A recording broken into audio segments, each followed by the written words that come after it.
The end of World War II brought a great sense of optimism.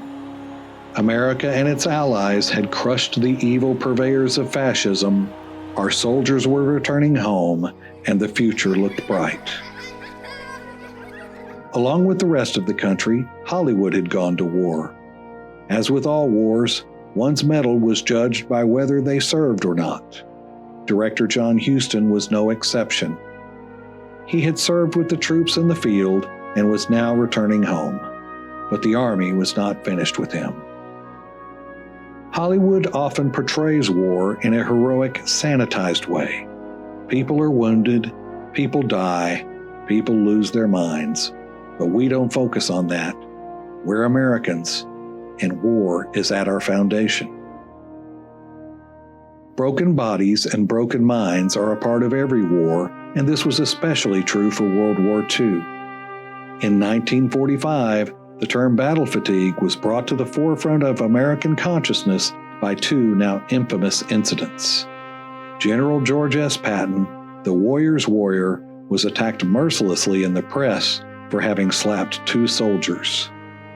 An intensely emotional man, Patton had encountered these soldiers while visiting other wounded men in the field hospitals of Europe. These soldiers weren't injured in the physical sense, but were mentally and emotionally worn out. They were broken. To Patton, this was nothing short of cowardice, and cowardice was a disease that threatened his entire army. Because of these incidents, Patton was temporarily sidelined, and his reputation would never fully recover. And so at the end of the war, John Huston was brought in to show America that although her soldiers indeed suffered the ill effects of war, they could be fixed. Huston's documentary, Let There Be Light, would demonstrate this. After all, they were Americans. Let There Be Light was commissioned in 1946. Unfortunately, what was portrayed on the screen was too honest for the Army to stomach. Filmed at Mason General Hospital in New York, the work depicted veterans of World War II not as heroes, but as men broken by war. Here is human salvage, the final result of all that metal and fire can do to violate mortal flesh. Men who are damaged emotionally, born and bred in peace, educated to hate war, they were overnight plunged into sudden and terrible situations. I should have been first scout. I was first scout, and I should have been out in front. And he went out, and I started to go out after him, and he got shot. And he was the last one of the original boys that was with me. Him and I were the last two left out of the original. Shortly before the war, I received a picture of my sweetheart. She has been the one person that gave me a sense of importance. I hope that just, always so disgusted and tired of everything. I just didn't feel like living. Well, I guess I just got tired of living. I had trouble sleeping, yes. Had dreaming of combat, His paralysis is as real as if it were caused by a spinal lesion, but it is purely psychological.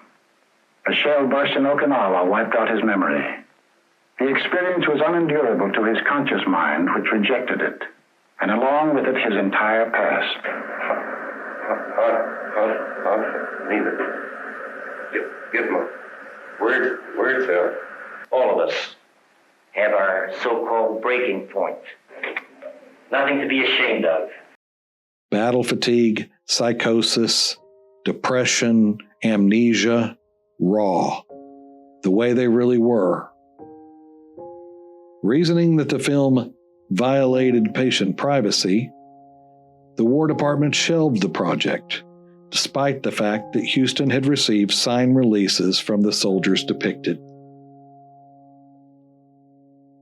For nearly 40 years, the truth was locked away in a vault. When it emerged, Let There Be Light became one of the first and most haunting documentaries on what would come to be known as post-traumatic stress disorder. For some, the war didn't end when the guns were silent. It lasted a lifetime.